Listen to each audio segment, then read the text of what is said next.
warahmatullahi wabarakatuh. Perkenalkan, nama saya Mifta. Saya sebagai guru informatika. Di samping saya ada Pak Taufik selaku guru kejuruan guru otomotif kejuruan. Ya, baik. Bapak ngajarnya kelas berapa ya, Pak ya? kelas 10, 11, dan 12. Kelas 10, 11, dan 12. Nah, pada hari ini tuh kita akan memberi umpan balik terhadap apa yang sudah siswa kerjakan, terapkan dalam prakteknya. Nah, kebetulan kita bisa lihat di sini ya Pak ya, ada videonya siswa melakukan praktik seperti sistem pengereman belakang. Nah, di mana instrukturnya Bapak sendiri. Nah, kalau boleh tahu Pak, di sini di video ini Bapak lagi bikin apa sama anak-anak? Oke, di video di sini pertama kita melakukan pengarahan, kemudian persiapan alat tambahan, dan memberikan job sheet atau alur pekerjaannya. Oh, baik. Nah, pada saat pengerjaan video juga pada saat ini Pak, pada saat siswa mengerjakan pengambilan video ini, di sini saya sudah memberikan arahan bahwa untuk pengambilan video kita bisa lihat dari beberapa sudut angle dari atas, bawah, kiri, dan ke depannya. Nah, di sini ada beberapa tugas nih untuk siswa kemarin. Ada yang bagian ambil video, ada yang bagian peraganya itu, dan ada juga bagian editingnya gitu. Nah, di sini Pak kita bisa lihat sendiri Pak, di sini videonya siswa lagi apa nih Pak? Saya lihat ada kunci-kunci ini, boleh bisa Bapak terangkan? Oke, di sini siswa itu melakukan pelepasan ban roda mobil belakang itu menggunakan kunci roda dan kunci mata sok 16. Angkatan 16 ya Pak ya. Ini tuh untuk pada saat siswa mengerjakan ada kendala ya Pak ya? Nah, di sini kendalanya siswa di sini itu ada yang siswa yang energinya atau tenaganya besar, nah, dan ada juga siswa yang tenaga kecil, sehingga siswa yang kecil sulit membuka baut roda tersebut. Akhirnya siswa yang tenaganya besar itu, ya itulah saya suruh untuk membuka. Baik Pak, kita juga bisa lihat di sini videonya ada dongkrak, saya lihat ya Pak. Itu proses apa tuh Pak? Nah, di sini dongkrak di sini itu siswa di sini mendongkrak mobil supaya mobil terangkat naik, ban tidak tersentuh dengan dasar tanah. Nah, karena kalau ban tersentuh dasar tanah akan sulit untuk melepaskan. Oh begitu ya Pak ya. Jadi nanti pada saat pengerjaan juga agak sulit. Jadi butuh dongkrak. Butuh dongkrak. Oh seperti itu. Nah kita bisa lihat sendiri ya Pak ya, di sini siswa lagi ngedongkrak mobil ini sampai agak tinggi ya Pak ya. Ataukah ada batas maksimum tingginya atau bagaimana? Kalau batas maksimum tinggi itu dari ban ke tanah itu mungkin sekitar 10 cm. 10 cm. Tapi itu pun dongkrak juga dipakai untuk mengangkat, tapi tidak semuanya dongkrak itu bisa menahan, sehingga di sini dibantulah oleh jack stand. Penahan ya, mesin, penahan mobil. Tapi sebelumnya Bapak sudah memberikan arahan bahwa pengenalan bahan-bahannya seperti apa, alat-alat praktiknya? Ya, sebelumnya sudah diberikan langkah-langkahnya, alat-alatnya akan digunakan di sini, dan proses kerjanya bagaimana. Ya, Bapak, kita lihat di sini sendiri di dalam video ini, saya lihat siswa lagi buka apa nih Pak? Mereka lagi buka apa, bagian apa dalam ban itu? Nah, di sini siswa itu membuka kampas rem tromol mobil. Itu sistem pengeremannya ini di bagian belakang. Di bagian belakang. Ini itu kalau misalnya lagi ngerem, maksudnya lagi remnya lagi blong nih Pak, apakah itu masih bisa diperbaiki atau harus diganti? Kalau soal itu itu masih bisa diperbaiki, tapi dilihat dari kondisi bahannya. Kalau dia contoh kampas remnya masih tebal, nah itu bisa dirakit atau diperbaiki. Kecuali kampas remnya sudah tipis, nah itu wajib diganti. Wajib diganti. Baik. Eh, terus kita lihat dulu juga dalam video ini Pak, ini lagi pasang apa Pak? Ini anak-anak sudah ganti ya? Sudah Iya. ganti kampas rem. Iya, sudah. Kampas rem. Untuk pemasangannya agak sulit ataukah segampang yang kita lihat dalam video? Tapi mungkin saya bisa tanya ke Bapak, apakah ada kendala juga pada saat pemasangan kampas rem itu?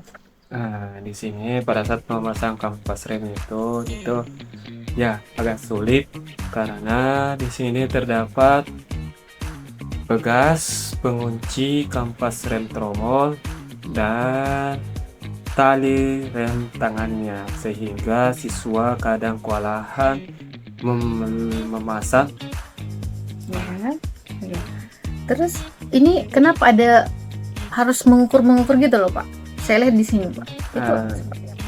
Nah, di sini dilakukan pengukuran untuk membandingkan kampas remnya yang sudah lama Ya, dengan kampas rem yang baru. yang baru seperti itu. Ini kenapa mesti diukur yang bulat-bulatan juga itu loh Pak? Ini karena saya ini awam ya Pak ya soal seperti, makanya saya tanya Bapak, ini bagian apa nih yang bulat-bulat ini, kenapa mesti diukur? Kalau ini bagian bulat ini namanya itu tromol. Oh, tromol. Itu tromol harus juga diganti. Di sini tromol itu yang tromol bekasnya bawa mobil ini sudah tipis, cacat.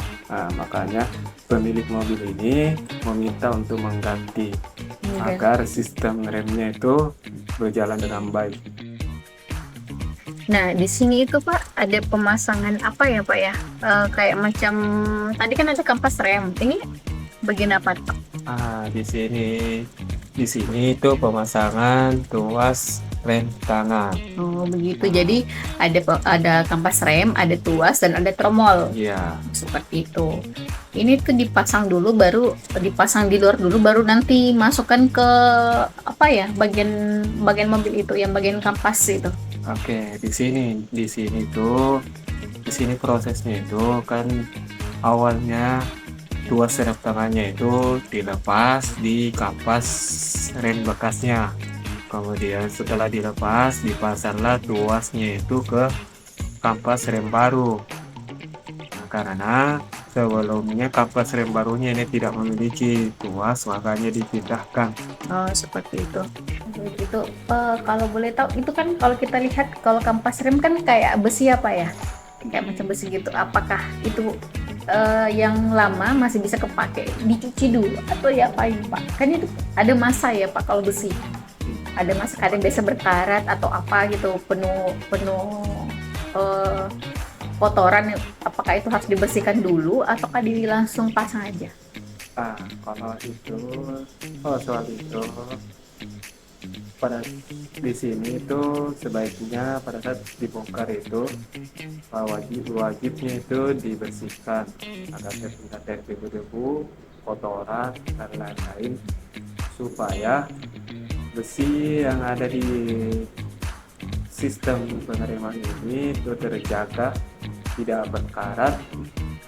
Jika terjadi karatan akan menghambat proses kerjanya.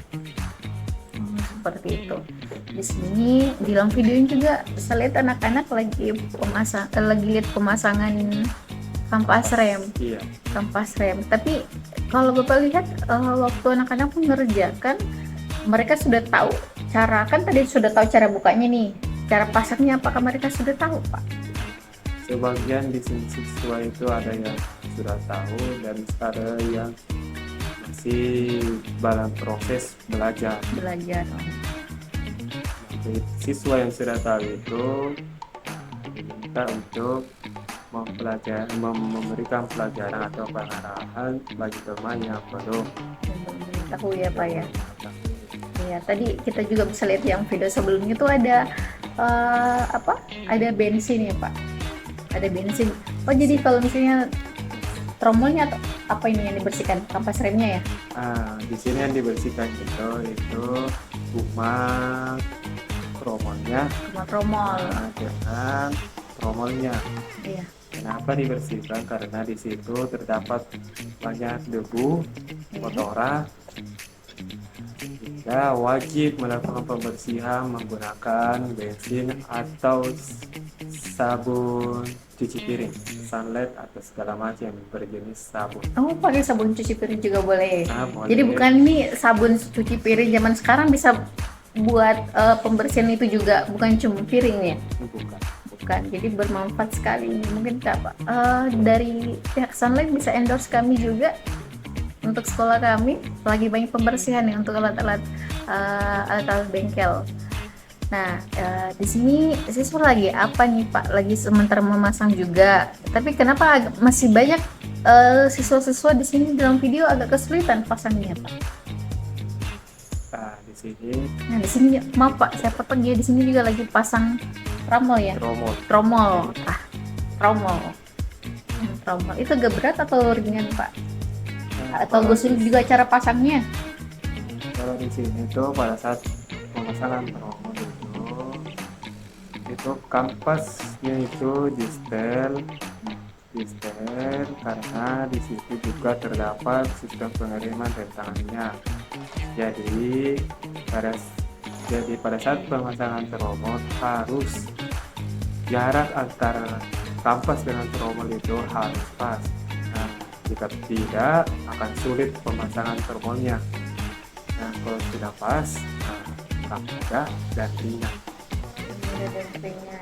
Nah, di sini juga kita bisa lihat bahwa anak-anak sudah hampir menyelesaikan ya Pak. Iya. Menyelesaikan, sudah mencengin baut nih saya lihat. Tuh. Ini di antara siswa Bapak di sini yang mana yang menurut Bapak paling paham dengan praktek yang kemarin sudah Bapak laksanakan? Kalau di sini siswa itu yang paham itu ada 3 orang. 3 orang ya Pak ya. Kalau bisa boleh tahu bisa sebutkan Pak, nanti kita bisa dapat nilai plusnya juga, baik itu saya sendiri maupun Bapak gitu. Nah, di sini tuh pertama itu atas nama Ismail. Ismail, Yang kedua Fadil. Fadil, Dan yang ketiga siapa Pak yang ketiga? siapa lagi tuh? Bapak lagi kayaknya lagi lupa nih Pak siswa yang ini yang aktif. Iya. Oh, yang satu Bapak lupa. Nanti kita bisa cek nanti di kehadiran siapa aja yang menurut Bapak sudah paham. Dari segi kan ada beberapa juga siswa yang belum paham dan tidak. Nah, kalau di informatika saat ini juga saya ngajar anak-anak. Untuk ngajar anak-anak itu terkait dengan bagaimana cara mengedit video, pengambilan gambar juga, dan saya juga sudah arahkan ke anak-anak. Kalau misal transisi dari video yang pertama dan kedua itu bisa pakai transition. Dan saya kemarin sudah buat akun Capcut. Nah, kebetulan untuk berbasis kami saat ini cuma pakai Capcut Pak saat ini. Dan saya prokan dan saya buat akun itu jadi pro supaya anak-anak bisa fungsikan semua item atau tools yang ada di dalam Capcut. Salah satunya sudah ini. Nah, alhamdulillah anak-anak sudah mengerjakan editing videonya, pengambilan dan sampai di akhir proses diekspornya jadilah hasil video seperti yang Bapak lihat sendiri. Baik Pak, kita lanjut dulu terkait dengan seberapa paham anak-anak dalam prakteknya selama Bapak lihat penilaian Bapak seperti apa terhadap anak-anak. Oke, kalau pemahaman anak-anak di sini itu sekitar 80% lah. 80%. Apakah lulusan kami nanti di lulusan kita nanti di sini apakah bisa siap kerja di lapangan, ataukah menurut Bapak masih ada wawasan atau penambahan ilmu yang mesti seharusnya diterapkan ke anak-anak sebelum mereka terjun ke lapangan? Kan ini anak-anak nanti sudah mau kelas 3 nih, sudah ada yang beberapa PSG gitu. Nah, menurut Bapak apakah mereka sudah siap di lapangan kerja atau masih butuh ilmu lagi, masih butuh referensi ilmu supaya mereka nanti lebih siap di lapangan? Oke, Untuk sebagian siswa di sini ada yang menurut saya sudah siap terjun ke lapangan dan ada juga sebagian dari sini itu perlu melakukan pelatihan praktik Hmm. secara berstruktur supaya dia paham Hmm. dan setelah dia paham barulah kita lepas ke dunia industri atau dunia Hmm. lapangan. Betul, oh seperti itu. Jadi di sini masih banyak PR-nya kita juga ya Pak ya. Mungkin dari next time Bapak mungkin punya waktu luang untuk ajar anak-anak, bagaimana apa sudut pandang Bapak, kan Bapak sudah pernah terjun nih ke Iya, industri. sudah. Sudah pernah, jadi wawasan Bapak ke anak-anak bisa Bapak mungkin terapkan nanti di next pertemuan selanjutnya. Bapak bisa share itu ke anak-anak seperti itu Pak. Iya. Nah, Bapak selama ini apa kesan dan pesan Bapak sebagai guru kejuruan? Oke. Untuk kesan dan pesan itu, yang pertama itu siswa siswa diberikan dulu harus diberikan materi yang matang, kemudian didampingi dengan alat praktek yang baik, dan siswa juga harus diikuti kemampuan dan tingkat kecepatan menangkap Pembelajaran. pembelajarannya dengan yang baik. Itu pesan atau kesannya Bapak? Itu pesan. Itu pesan. Untuk kesannya Bapak selama ini mengajar nih Pak di SMKS Pesantren Mas gitu. Ya, untuk kesannya itu mengajar di sini itu sangat baik, menambah ilmu dan wawasan, dan juga di sini guru dan siswanya itu baik dan ramah. Baik dan ramah. Nah, terima kasih Pak untuk waktunya. Saya juga selaku guru informatika, terima kasih banyak atas kolaborasi yang sudah Bapak terapkan ya Pak ya dengan saya itu sendiri. Nah kebetulan pada saat ini kita itu lagi ada program dari Bapak Kepala Sekolah, dari Ibu Kepala Sekolah yang akan diwakilkan juga dengan Bapak Wakaseknya Pak Muhammad Syukufi gitu. Nah kebetulan ada program seperti ini, jadi kita akan laksanakan kolaborasi digital antar siswa dan guru. Nah kebetulan ini juga kita buat umpan balik nih Pak, reactionnya kita sebagai guru atas apa yang sudah siswa lakukan seperti itu. Jadi semoga kedepannya, karena kami juga tahu masih banyak PR untuk sekolah kami, untuk anak-anak juga masih banyak PR. Jadi kami berharap semoga kedepannya sekolah ini lebih baik lagi. Sekian dari kami. Assalamualaikum warahmatullahi wabarakatuh.